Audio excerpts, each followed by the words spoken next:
Good morning, good afternoon, everybody. Welcome to this webinar with the Story War Academy. Today we're going to be talking about why spikes help your sales message stick with your buyer. Now, I want you to think about, imagine your sales message, sharing a sales message and knowing that it sticks with your buyer. Imagine knowing that your buyer understands it, they remember it, and imagine it changing their opinion about your product for the positive. And then imagine them being able to take that message and sharing it with others.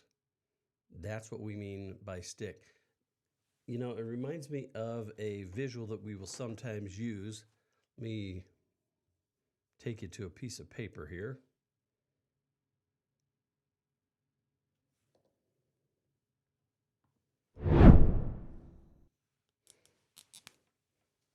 Okay, so let's say you take your regular presentation, and on this scale, going this way is the time of your presentation, and this is the attention level of the audience. Let's say it's a typical 30 minutes. Well, at the very beginning of the presentation, attention level is very high. But then what happens? Well, then it starts to fade and go down a little bit, and they start thinking about, well, what should I have for lunch or dinner today? And then I'm starting to work on my other presentations. And then all of a sudden the speaker says, so in conclusion, and it rifles my attention level back up again. Okay. We refer to this as the hammock. Hammocks are great places to sleep, but very poor presentation areas. And here's what's interesting is, what are we doing right here at the beginning? We're typically giving presentation of, let me tell you a little bit about our company, and here's a map of all our locations in the world. And what are we doing at the very end? We're typically wrapping up with a very poor question like, so any questions?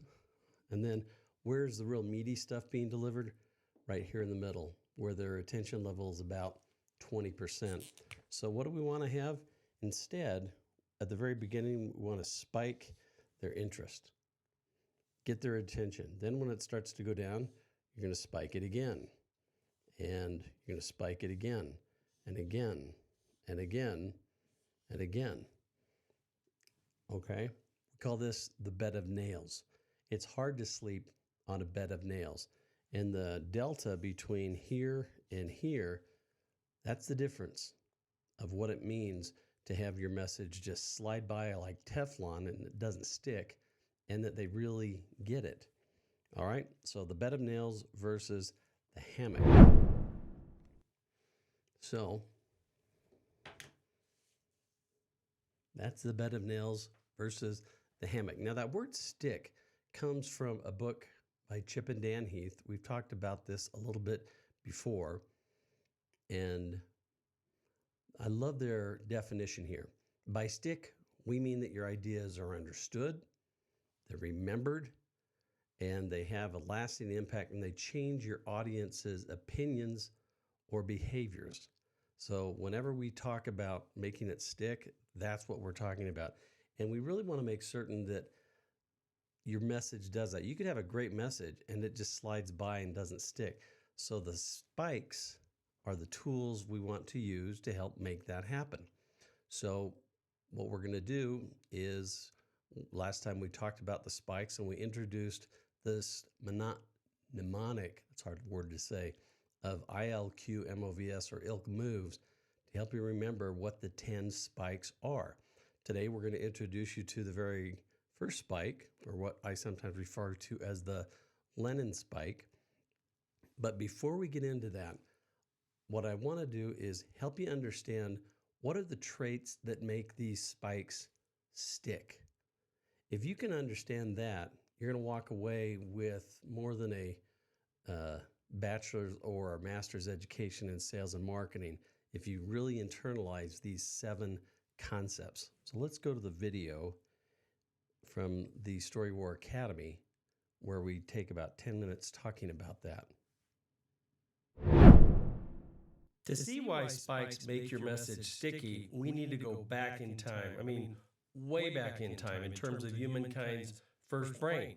Even before, to what neuroscientist Paul MacLean coined as the reptilian or the old brain.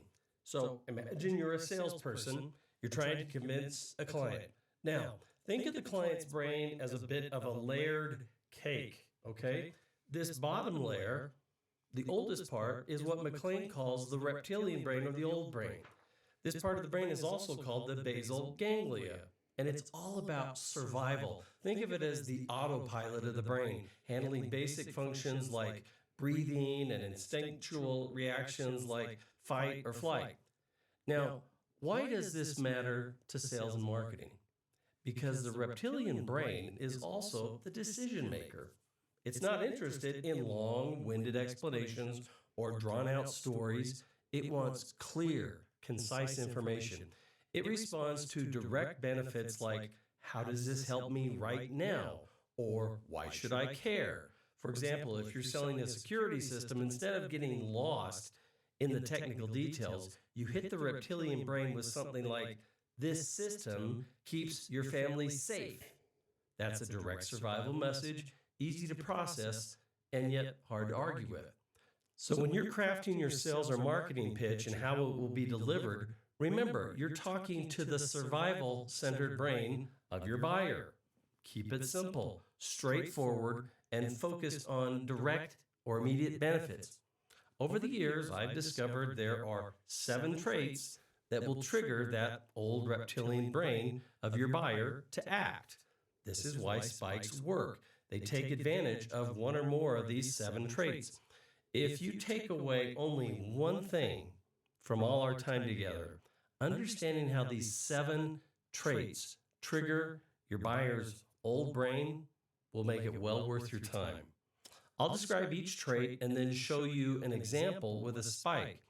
After we cover these 7 sticky traits, I'll give you the first of 10 spikes, the one you might call the John Lennon spike. Okay, now this old brain of your buyer will be triggered by a sales message that is, number 1, clear. Clarity in messaging ensures that your buyer easily grasps your solution. For example, you sell data analytics tool to companies with scattered islands of data. Rather than a long, complex description of your solution stack, you begin your conversation with your buyer using a straightforward imagine spike like, imagine all of your production data in one place. Imagine analyzing high volumes of data processed in real time. And imagine having a system that detects production errors before they occur. Now, this immediately communicates your offer with your buyer without confusion. 2, emotional. Genuine emotional appeals connect with your buyer on a deeper level, often influencing decision-making as well. Let's say you're a software company selling a project management tool. You start with a question spike like, how does stress affect your team when you're managing multiple projects with your current application? And then you wait for the answer, and you let that go and have a discussion. Then you use the spike of a client quote that found relief with your solution and how it affected their team for good. You just created a strong emotional connection with your buyer. 3, visual. Visual elements either shown or described appeal to the eyes, and they're captivating and they make your message easy for your buyer to retell. For instance, you sell a complex cloud computing solution, and you sketch a simple visual spike on a napkin during a lunch meeting. You start drawing your buyer's long and painful process that you know they want to change. Then you compare it with a much shorter and clean and automated workflow with your solution. Your simple visual helps demystify a complex service, making it easier for the decision makers to grasp and remember. Later, we'll demonstrate why visual is the strongest of the 5 senses when it comes to survival situations. Okay, 4, personal. Personalized messages resonate more because they speak directly to your buyer's individual needs or desires. For example, you're a company selling enterprise-wide software and you create a customized story spike with a demo that uses your buyer's own data that they've given you, so much better than some generic imaginary user. You know what I mean? Your buyer now sees how your software would work in their specific environment, addressing their unique challenges and goals. Your buyer also feels understood and valued by you, increasing the likelihood of a positive response. 5, tangible.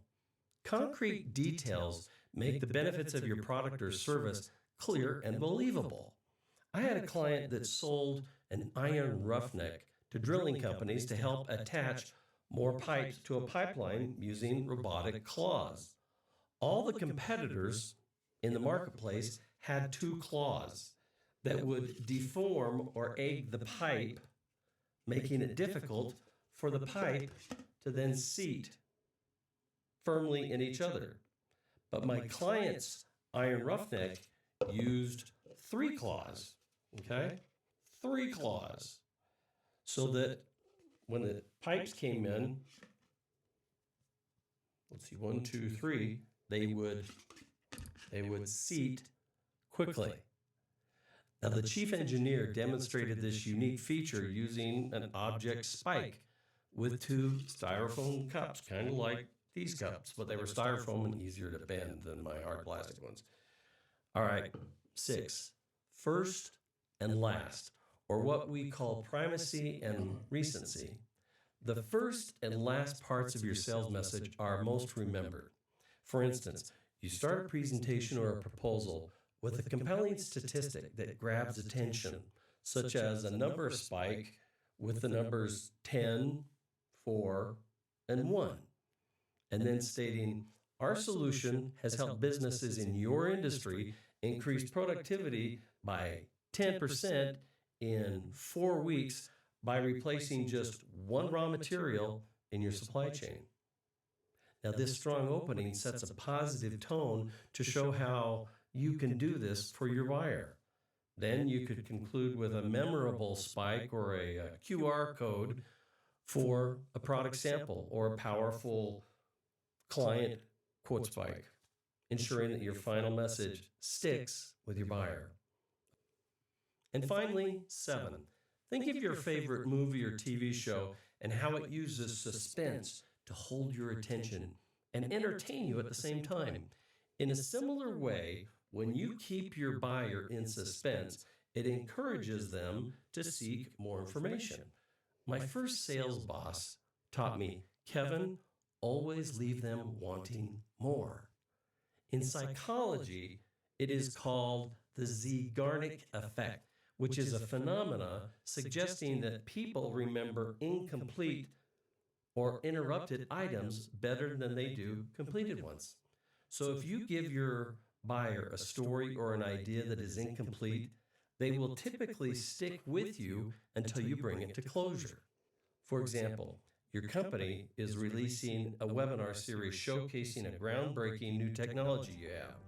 You complete each webinar with a teaser of a video spike saying, in our next webinar, discover how this technology could revolutionize your industry with our unique algorithm synthesis. Okay. A cliffhanger creates buzz by sparking suspense and anticipation, leading to increased discussions, word of mouth, and sustained interest in your brand. This keeps your audience engaged and eager for the next reveal. So, each of these 7 traits, when used with a spike, creates a more engaging and persuasive message for your buyer. They now understand, they now remember, and they are now changed by your spike message.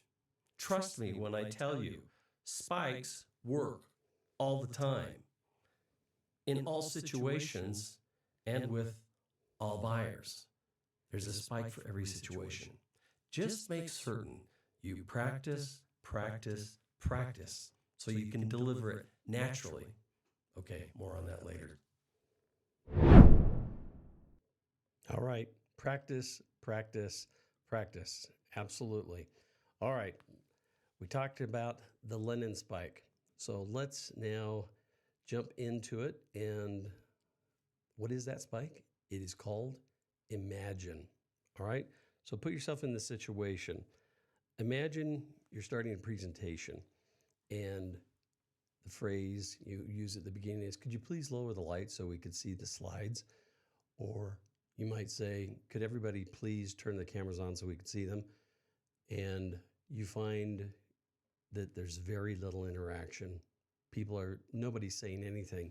And then imagine getting to the end of the presentation and the only feedback is an objection to the price with a polite, thank you, we'll get back to you. Now, on the other hand, imagine starting with a very strong arrowhead, tight message that's a great, unique value proposition. And then you start it with a question, asking them, what is it you don't like about your current solution? And then imagine going to a whiteboard without any PowerPoint or any other notes and drawing on the board, here's what your solution looks like today. And then in another color, you're saying, here's what it could be with our solution.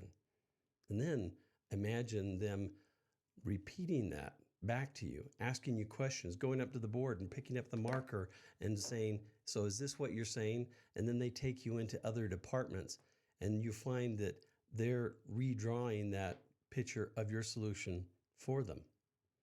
That's a killer situation. So what does that imagine help you do? Well, first, let's go to a story. We're going to use some numbers to tell a story here. All right, first, in 1969, there was a 33-year-old Japanese woman.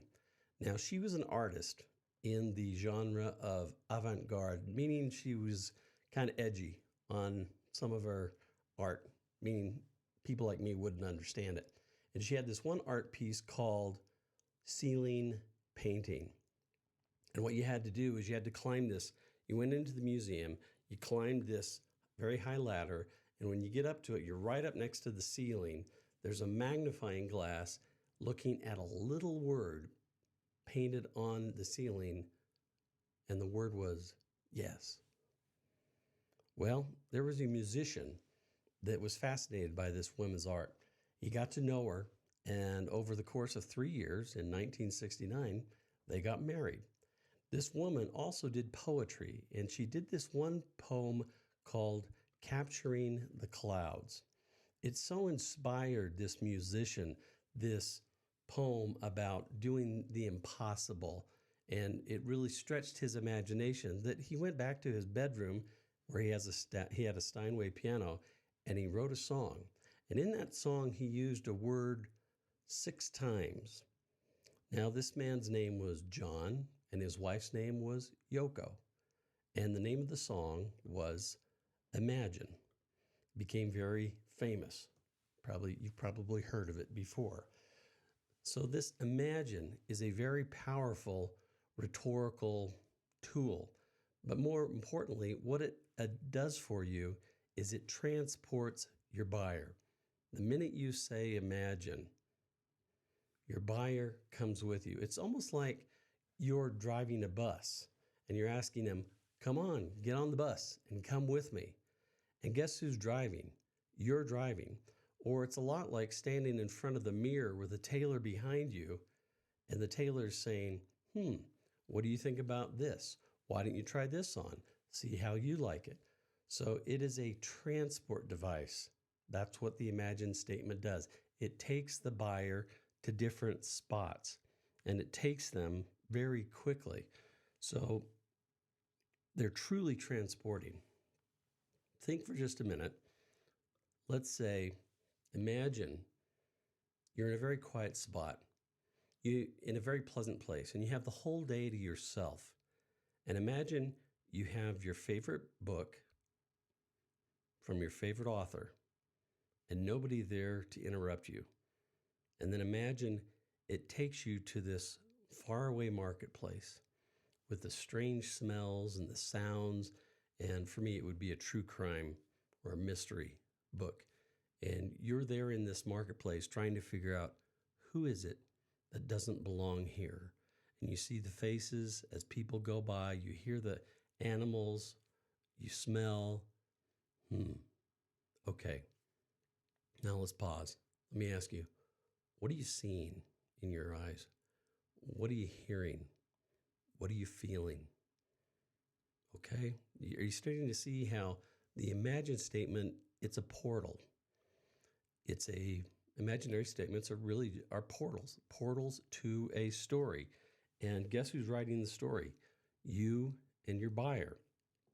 So understand that the imagine statement is taking them someplace. You are driving the boat, you're putting the jacket on them, and they're trying it out.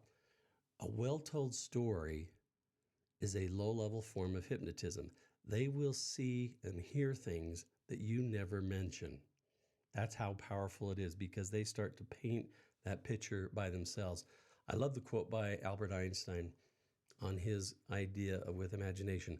He says, imagination is more important than knowledge, for knowledge is limited, whereas imagination embraces the entire world, stimulating progress and giving birth to evolution. That's killer. I love that. So I find that when it comes to imagine statements, the word imagine is very powerful, but there's also other ways to say it. There's the what if you, or assume you could, whatever. But for right now, let's just use the word imagine. I find that there's 3 ways to use imagine statements and use them very effectively in helping your buyer.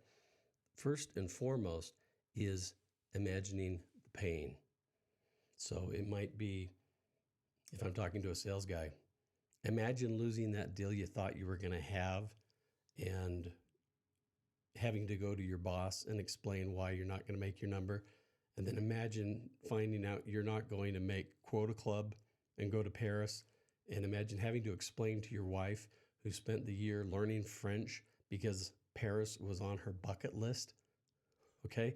That's very painful and it's visceral. Okay? That's one way to use an imagine statement. Go to the pain, but they have to be real issues to the customer. The second way is imagine the gain. Imagine making your quota. Imagine having a Bluebird client come in. Instead of 500,000, it was $1 million. And they liked the product so much that they recommended you to other departments and other companies. And you doubled your quota that particular quarter. Okay? That's imagining the gain. Okay? And the third one is imagining the great unknown. Let's say you've got such an innovative product. Nobody's ever experienced it before. It's comparable to selling the iPhone back in 2000 when all the phones had buttons. Somebody had to explain, why would you have a cell phone with no buttons on it? But that's what Steve Jobs did very well, and he showed us and gave us examples of it. So imagine the great pain, the gain, and the great unknown. Those are 3 ways that you can effectively use the imagine statements. But here's a caution for you. When you're doing this, you've got to calibrate. Calibrate your audience. Just like if you are driving the bus, you invite them on, and you're a good bus driver. You're looking in the mirror back at the people, making certain they're enjoying the trip. Okay? If you're talking about a pain, is it something that's important to them? Or is it a gain? Is it something important to them? You're watching, you're listening, you're learning. And you might use follow-up questions. If I'm the tailor putting the jacket on, I'm looking to see if I like it on them. And I'm watching their face. I can tell if they like the jacket, if it fits well or not, but I'm calibrating. That's what I mean. You're learning and observing and assessing the accuracy of this message. Let me jump into one other thing on that. When you do that effectively, you might find that the best approach for you is to shut up. You might ask the question, you might give an imagine statement, and they start going, I don't need to imagine. I've been there. I understand that pain. One of the best things you can do is tell me about that and let them talk. And you're going to get so much good information and develop this tight bond with them. And then the same thing is when you go to the gain. And if they start saying, yeah, let them talk. Ask them to explain it to you. And that's going to help you more than anything. So don't let your words get away from you. Let the customer help you sell this. I find that some sales guys say, well, I don't want to make my customer feel uncomfortable. Well, without pain, your buyer has nothing to compare your gain to. You have to have that delta of the pain and the gain, and the distance between that is the value, whether it's this much value or this much. But the greater the distance between the gain and the pain, the greater the value. So you have to let them sit in that pain for a little bit and ask them how they feel. You wouldn't go to the doctor and refuse to tell them that you weren't in pain, because that's how they know that they're going to help you. All right, so remember we talked about the safety valve that companies would use on oil rigs in the open sea. I want you to imagine for a moment you run an oil rig in the North Sea. Deep water, you're close to a community though, and you do not have a safety valve. And one of your maintenance boats crashes into the rig. And imagine that with the full force and pressure, oil is now spewing into the ocean. Imagine the danger that's now posed for all the crew on that rig, the environment, and the wildlife around you, not to mention the PR disaster for you. Now, let's go to the other side, and let's say you do have one of these reliable safety valves. The same accident happens. And imagine that 700 feet below the ocean surface, once that maintenance boat hits the rig and hits the pipeline and it starts to spill, it triggers a flapper valve 700 feet below that slams shut and prevents the oil from spilling out. Now, imagine the trust from your crew. Imagine how the community feels. Well, they may not even know about it, but imagine the difference in cleanup from the first scenario to the second. All right, that's an example of how using an imagine statement, you can take them from the pain to the gain, back and forth. All right, so imagine's very powerful, but don't overuse it. There are 9 other spikes, and we're going to take a webinar for each of these 9 spikes over the next several weeks. So be natural with it, okay? You don't want to be predictable and canned, all right? So use it, but don't overuse it. And make certain, most importantly, you're dealing with the buyer's real issues, okay? Real issues and their real needs. If you do that, then they're not going to feel bad that you're going into the pain areas, because you are there to serve. And most importantly, when it comes to spike, you've got to practice, practice, practice. Okay? All right. So, hope you enjoyed that with spikes and imagine. So, next week, we're going to talk about the second spike out of 10. I won't tell you which one it is now, but it may be the one that Steve Jobs used 67 times when he introduced the iPhone. Yeah, that might be the one that we used. Okay, if you want to get onto my calendar and let's talk about your business, how we might be able to help you, or how the Story War Academy might be with you, there's the link on the screen. And to get on my calendar, and there's the link for more information about the Story War Academy. And you'll get an email with this link for this particular webinar in the email tomorrow. Okay, so let's now roll it over to Q&A. All right, do any of you have any questions or comments? And I'm looking out there at the questions. So down on your screen, you'll see Q&A. So if you have any questions you want to ask, feel free to jump in and share that. So I'm just watching, and I've got a good old friend of mine, and I might pick on him to see what he's a sales guy that I've worked with for many years, well, many years ago, and I know him to be very sharp. And if he's willing to share his feedback, I'd love to hear what he has to say or what other advice he has to give to us. All right, questions. All right. All right, here's one question. All right, I'm afraid if using it, it's going to be too canned. Okay, so that's where be natural. Make it conversational for the situation. Now, if I'm giving a speech, I might make it more prose-like where I deliver it imagine, imagine, imagine, almost like Martin Luther King Jr. did in his I Have a Dream speech where there's a certain cadence to it. Otherwise, I'm going to be very conversational and natural. All right, next question. You should never make the buyer feel pain. Okay, I disagree with you. I think you need to help them feel the pain so that you can show them the contrast of the gain. Okay? You're there to serve. You are very much like a doctor. All right, let me, Stuart, I'm going to allow you to talk. And I know I didn't ask you this beforehand, but are you willing to pipe in and share any thoughts or messages with us? Sure. Sorry, Kevin, I'm got a bit of a sore throat. Can you hear me okay? Yeah, we can hear you fine. Stuart and I worked together many years ago, and I know him to be a top sales guy.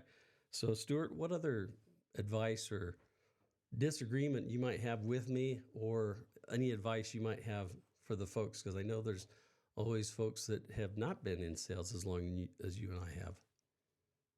I guess two things to add. Number one, as Kevin said, I took training from Kevin at a company I was at probably 20 years ago. And one of the things that really stuck with me from that point forward as I moved into my career as a VP of sales was the hammock concept that Kevin just went through. And that is super real. You can see it in presentations, you can see it with customers. And I think everyone here has been through those presentations that start off with here's our corporate address and here's our locations and here's how many years we've been in business. And you can just visibly see people drop down. So the spikes are really important. And we used to talk about a kind of a super spike at the beginning of the presentation that we used to call a grabber to really get people's attention on the value proposition up front, which is a technique that has been very, very useful and successful over the years. Stuart, So, go ahead. Go ahead. I was just going to ask you, Stuart, what were some of the most effective spikes or grabbers you used to begin a presentation? Well, it's interesting because when you picked up that brain, that reminded me of one that we created at a company we worked together with called ServiceSoft. So ServiceSoft was a company where we had a kind of an AI-driven knowledge base that would provide internet customer service. So now it's pretty common to be able to get customer service questions answered over the internet. But 20 years ago, this was real groundbreaking stuff. So our grabber was imagine taking the brain of your best customer service rep and having that available to all of your customers. And we had plastic that we would bring to our presentation, and we would start with that statement, and then we would either hold the brain, or sometimes we'd take that plastic brain and pass it around, and people would look at it and hold it. And I've absolutely what Kevin said about customers and repeating the message. I can remember several occasions being in the meeting room and someone comes in late. Says, well, what's going on? Says, well, these guys are talking about their system, and it's like having the brain of our best customer service rep available on the internet for all of our customers, and they would really get it and have really brought it home. Stuart, thank you. I sure appreciate you piping in and sharing that. All right, folks, so we're going to wrap up the Q&A there. I want to make certain that we wrap up on time, but I've got one more video I want to wrap up on, and anytime, remember we talked about the imagine statement is a portal to a story. And sometimes if you don't use the right imagine statement, you might take them to the wrong portal or the wrong story. And that reminds me of a video. Blindfold, Mom? Really? Is this necessary? Happy graduation, sweetie!